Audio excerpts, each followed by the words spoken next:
Om Swastiastu, Assalamualaikum warahmatullahi wabarakatuh. Shalom, nama budaya, salam sehat bagi kita semua. Baik, di sini saya akan mempresentasikan mengenai Traceable on-Machine Tool Coordinate Measurement through the integration of a virtual metrology frame in large machine tools. Baik, berikutnya ini adalah referensi jurnal yang saya pakai. Selanjutnya, ini adalah latar belakang di dalam konteks industri. Yang pertama, sektor industri seperti aerospace, energi angin, nuklir, dan galangan kapal menuntut model produksi zero defect. Yang kedua, manufaktur komponen geometris besar dan kompleks masih menjadi tantangan. Masalahnya, yang pertama, untuk komponen besar, proses manufaktur sering dihentikan sementara untuk inspeksi kualitas. Yang kedua, inspeksi dilakukan di samping jalur produksi menggunakan CMM besar, articulated arms, laser tracker, atau fotogrametri. Selanjutnya, hal ini mengurangi efisiensi dan produktivitas. Baik, ini adalah dua pendekatan untuk traceable coordinate measurement pada mesin besar. Pendekatan yang pertama, MT sebagai CMM, menggunakan mesin perkakas itu sendiri sebagai CMM. Keterbatasannya terbatas oleh drift thermal, error mapping tidak cukup reliable. Yang kedua, integrasi instrumen eksternal, menggabungkan instrumen pengukuran eksternal ke dalam MT. Keterbatasannya lebih menjadikan. Baik, solusi yang diusulkan di sini berupa integrated multi-iteration sebagai virtual metrology frame. Kedua, dikombinasikan dengan informasi dari MT controller. Yang ketiga, mengatasi efek thermal pada struktur mesin besar. Lalu ini ada integrated multi-iteration sebagai virtual metrology frame. Yang ini ada gambar pertama, integrated multilateralization practical realization pada Zaire Arion GTM Large MT dengan komponen utama laser tracker yaitu Leica AT960 TM diintegrasikan ke dalam spindle mesin. Selanjutnya, wide angle retro reflector dipasang tetap di meja mesin sebagai fiducial point. Keunggulannya, yang pertama, hanya menggunakan satu instrumen pengukuran. Yang kedua, proses pengukuran dapat sepenuhnya otomatis.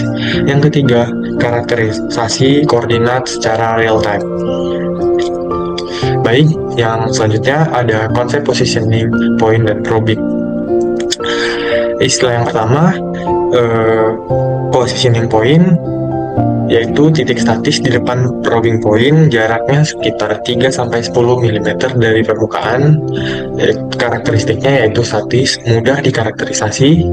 Yang kedua ada istilah probing point, dengan titik di mana TTP menyentuh permukaan komponen, memiliki karakteristik dinamis, yaitu sulit dikarakterisasi secara langsung. Baik, selanjutnya ada metode pengukuran yang diusulkan. Alur metodenya yang pertama, MT mencapai positioning point.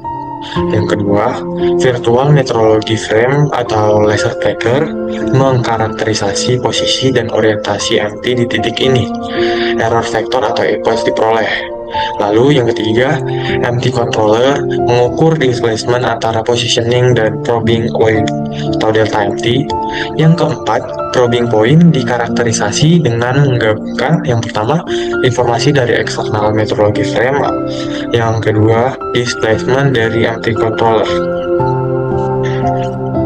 Baik, selanjutnya ada instrumen dan spatial referencing. Yang pertama, sebelumnya ini adalah gambar 2 ilustrasi instrumen dan koordinat sistem dalam measurement skenario. Dengan koordinat sistem CS0, MT coordinate system, CS1 itu ada integrated laser tracker, CSR1, CSR4, retro reflectors, dan CS2 adalah touch trigger probe atau TTP.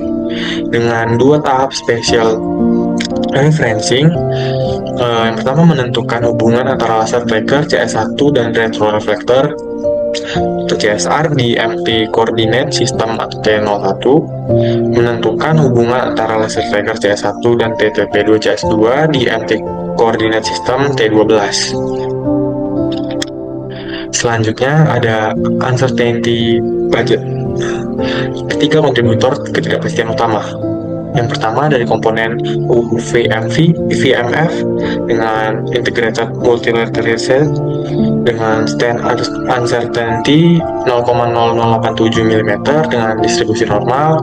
Yang kedua ada komponen UMT dengan kontributor MT controller information dengan standar uncertainty di 0,0020 mm dengan distribusi rectangular. Dengan komponen ketiga ada probe dengan kontributor repeatability probing system dengan standar uncertainty 0,0020 mm dan distribusinya juga rectangular juga. Baik, selanjutnya ada metrological traceability dengan traceability KSI. Yang pertama, integrated multilateration measurements terkait dengan definisi meter dari SI, kontributor ketidakpastian utama. Selanjutnya, laser tracker traceability melalui proses kalibrasi instrumen. Selanjutnya ada software compliance dengan yang pertama spatial analyzer atau SATM software dengan USMN algorithm.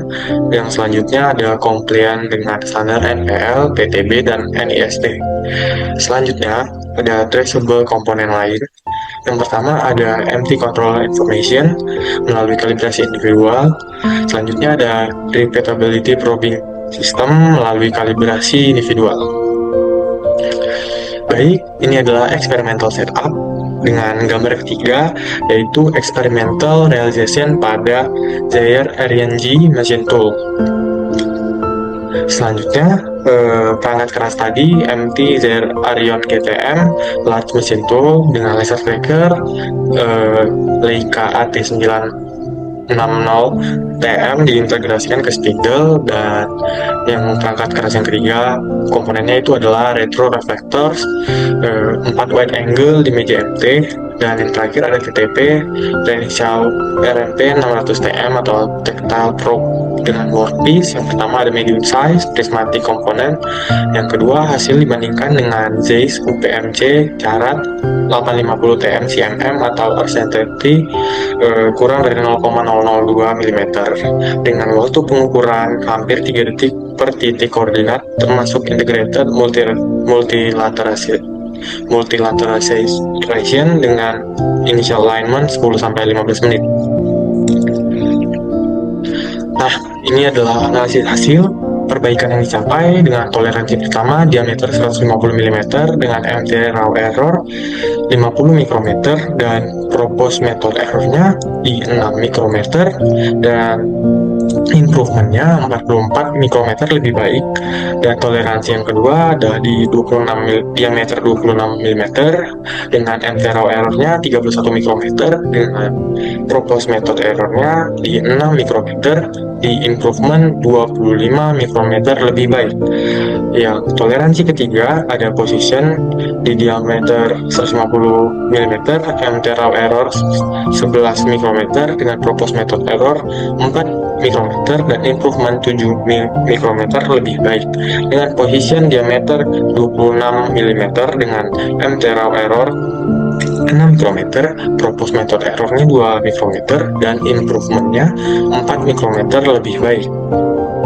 Dengan yang terakhir ada toleransi perpendicularity dengan MT raw errornya 7 mikrometer dan proposed method errornya 3 mikrometer dan improvement 4 mikrometer lebih baik. Selanjutnya kita mengambil kesimpulan bahwa pertama metode yang diusulkan mampu memperbaiki MT raw coordinates untuk semua toleransi. Yang kedua maksimum deviation versus calibrated value dengan 6 mikrometer dan terbukti efektif untuk mengoreksi pengukuran on machine. Baik, ini adalah diskusinya dengan keunggulan metode. Aspek pertama yaitu akurasi. dengan keunggulan 18 mikrometer Expanded Uncertainty, Traceable KSI, dan efisiensi dengan keunggulan 3 detik per titik real time. Dan dari aspek otomatisasi, keunggulan fully autonomous setelah spatial referencing. Yang keempat, dari aspek aplikasi, keunggulannya cocok untuk large machine tools atau aerospace, energy, dan shipbuilding. Baik, di keterbatasannya, initial alignment memakan waktu 10-15 menit. Yang kedua, belum mempertimbangkan efek measurement atau temperatur, gravitasi, clamping, kotoran, dan lain-lain. Yang ketiga, fokus pada medium size workpiece, perlu memvalidasi dengan workpiece lebih besar, dan kontribusi utamanya, solusi praktis untuk traceable on machine measurement pada mesin besar, lalu mengatasi thermal drift tanpa perlu error mapping yang rumit. Baik, kita sampai di kesimpulan akhir. Yang pertama, metode yang diusulkan menggunakan integrated multilateralization sebagai virtual metrology frame dikombinasikan dengan empty controller information. Yang kedua, asumsi kunci bahwa positioning point dan probing point memiliki error vector yang sama pada mesin besar terbukti valid. Yang ketiga, ada hasil eksperimen menunjukkan peningkatan akurasi yang signifikan. Yang pertama, maximum deviation versus CFM sama dengan 6 mikrometer dan expanded measurement S30 di angka 18 mikrometer sama dengan 2. Selanjutnya, di metrological traceability terjamin melalui traceability laser tracker KSI dan software compliance dengan standar NPL, PTB, dan NIST. Efisiensi tinggi di hampir 3 detik per titik pengukuran fully autonomous. Dan yang ketiga, relevansi industri sangat berguna untuk sektor aerospace, energi angin, nuklir, dan penggalangan kapal yang memproduksi komponen besar bernilai tinggi. Baik, mungkin sampai sini saja presentasi saya kali ini. Apabila saya ada salah kata, mohon dimaafkan. Sekian presentasi saya, terima kasih.